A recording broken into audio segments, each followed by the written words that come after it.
African businesses can win funding, and 2026 is going to be a year like never before to win funding, especially for organizations that are serious.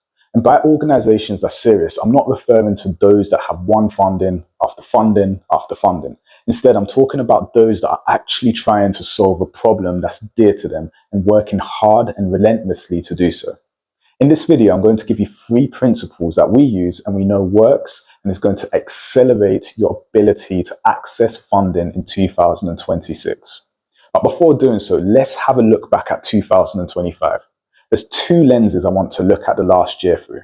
The first one is the shifts. There's been huge shifts in development finance. I think most of us will know USAID is now gone, FCDO has reduced its budget, and these types of shifts from the major players, and these are traditional donors, shakes the system in a way that makes it a bit crazy for me to be able to say 2026 is going to be a great year for funding. USAID was one of the biggest funders in Africa, provided around 40% of its budget went to Africa, around 72 billion, I think 2022 or 2023. So these numbers are significant numbers. And for that to close overnight, and they to be the leaders in sort of aid and humanitarian funding is a big shift. And that all happened in 2025. So the sector feels a bit shaky. That's perspective number 1, the shifts in development finance. Let's look at number 2. So number 2 of 2025 that I want to have a quick look at is why Africa.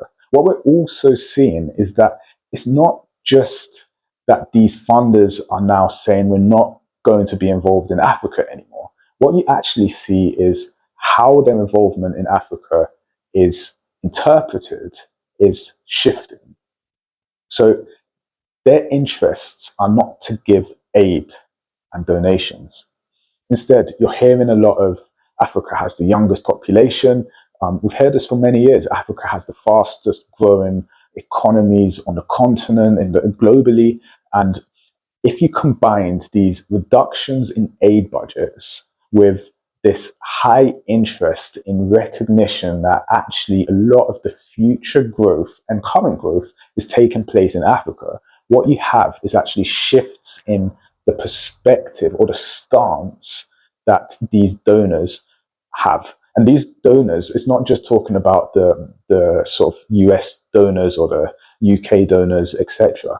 These often signal and represent a wider group of stakeholders. And essentially what we're looking at is investment and partnerships. A lot of these funders are shifting to an investment partnership model. And that's good. My personal opinion is that's good. It's not to say that USAID shutting overnight and how that happened was good, but I think that the underlying approach in terms of partnership rather than aid and donations is good. I have seen a lot of governments across Africa supposedly waking up to that fact and saying we need to mobilize resources domestically, etc. I know a lot of that has been said for many years, but what is good about that is that the way that grants and funding and concessional lending is done is coming from a different perspective now. If these funders who have supposedly shrunk their budgets are saying that we're no longer providing aid and so on, you also have a lot of other funders that have this strategic interest. So 2025, I think that's the underlying thing to keep in mind. There's a strategic interest from a lot of these funders that is no longer aid and donations, but instead is strategic partnerships for a variety of reasons. Positioning to be a part of a huge economic powerhouse that is about to take place. You have the youngest populations in the world, which means that long term, this is a huge consumer base with reliable electricity demand, reliable healthcare demand, reliable foods demand, etc. From a business perspective, this is hugely strategic. From another country perspective, it's also extremely strategic. So keep this in mind as you start to pursue grants and funding for your SME. What that then means is that the shift is no longer on being able to access grants for the sake of solely impact, but instead there's an underlying business element to this. So let me get into the 3 principles. The first of the 3 principles is vision. And I mean, vision sounds like something that not many talk about when it comes to fundraising, but this is our most fundamental principle that we use in our organization. And the point in vision is to say that you as an organization have some sort of vision to solve a problem that is close to what you're doing. A funder also has a vision. That means that a funder wants to deploy funds in a way that is going to create some sort of impact or fulfill some sort of vision for them as a funder. That vision, we can assume, is not solely just about donating. 99% of the times it's not about donations. 99% of the times instead it's about creating an impact that's aligned with what they desire and deem as close to them. So this could be healthcare, it could be electricity access, etc. In 2026, because of the shifts in the main traditional donors, the shrinks in them, what you have is a few newer partners, not donors, a few newer concessional funders that have more targeted and strategic visions around what they would like to fund, rather than it just being funders that have revolving different fund objectives each year because they're funded by someone else. So what that means is you're directly more close to the funder where the funds are coming from themselves, whether that's foundations or whether that's a strategic trade interest, etc. What that means for you as a business in Africa, it means that actually how you're interpreting the funder's vision needs to be a slightly different way to 2025 and before. So where you had before open call applications, this is where a funder would put up a call to say, apply for this grant funding by this moment. And within that, there's a description of what they're looking to put their funding into. That demonstrates the funder's vision. There's a lot less of that. A lot of funders now are saying invite only.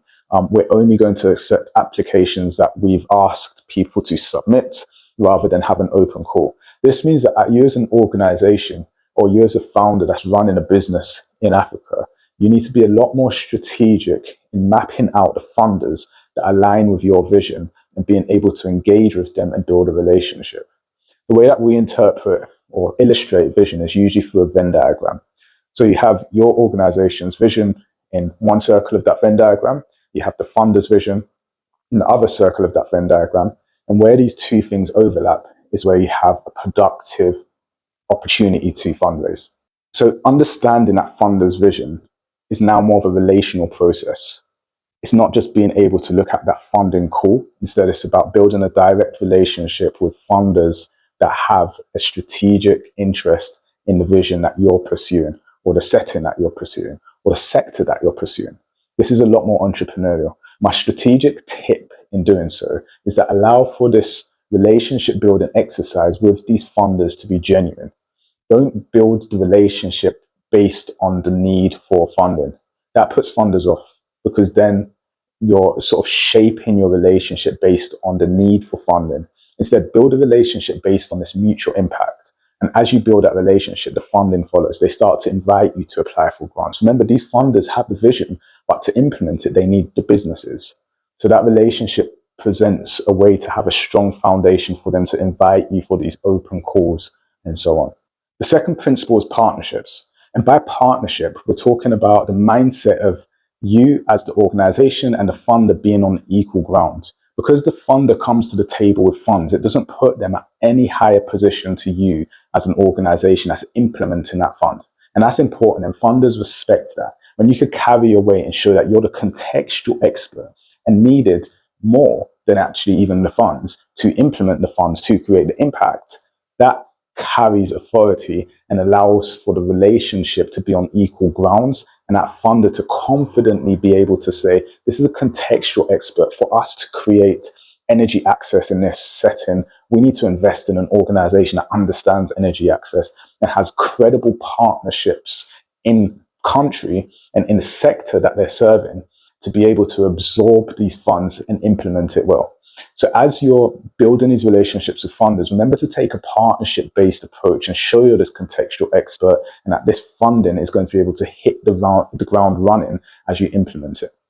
One strategic tip to do that is that you need to signal the partnerships that you have in place through evidence. So this isn't that you just go around and say, we're contextual experts, we understand the setting, we know the market, we know the systems. That's all fine and good, but that's claims. What also is needed is being able to say that we've got these MOUs, we've got these letters of recognition, we've got these agreements in place, tangibles, things that's tangibles that can evidence your partnerships that you have in the setting that you're serving, that the funder can see and be able to say, okay, that MOU is in place. That's really credible. And that now means that I can confidently say that this organization that we want to invest as funds in has the correct relationships with government to implement that funding well.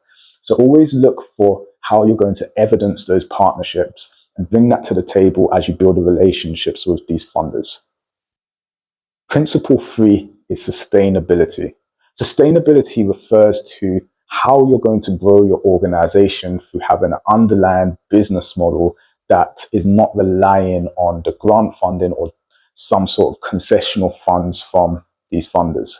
This is important because the funders, remember, they have a vision that is often strategic. It's not just about, in fact, it's not about donating. It's about them seeing you along different parts of this journey as you grow the business. Often starting with grants as a very sort of pure de-risking to test the relationship. And it starts to look at more other types of concessional funding, investment, and so on. So consider them as part of the journey. That underlying strategy in that journey in terms of your business model has to be sustainable, which means that the grants needs to be productive as it lands in your business. It needs to have an underlying business model that doesn't show and it doesn't allow for you to be dependent on the grant funding, which means after that grant funding comes in, the business is, yes, it's grown, but it also has grown further away from the need to have more grant funding. For example, we serve an organization in Sierra Leone called Dottybox. Dottybox is a waste management application that waste collectors and households and government in Freetown specifically use to manage the waste collection process in the city. And this was partly grant funded. The point in this is the genesis of this grant funding is that rather than it go towards just business as usual activities, instead the grant funded partly the creation of this asset. This waste management application now sits in the market, can be licensed out, you can do more creative things with it, you can raise investment through it, etc. So it's a revenue generating asset that's being funded partly through the grant funding. This is a model that has strategy so that the grant funding that comes in is multiplied through the organization. So rather than it just being sunk money that comes in and goes out and you need another grant, instead it comes in, it builds an asset, the asset creates more money, and that grant is then multiplied.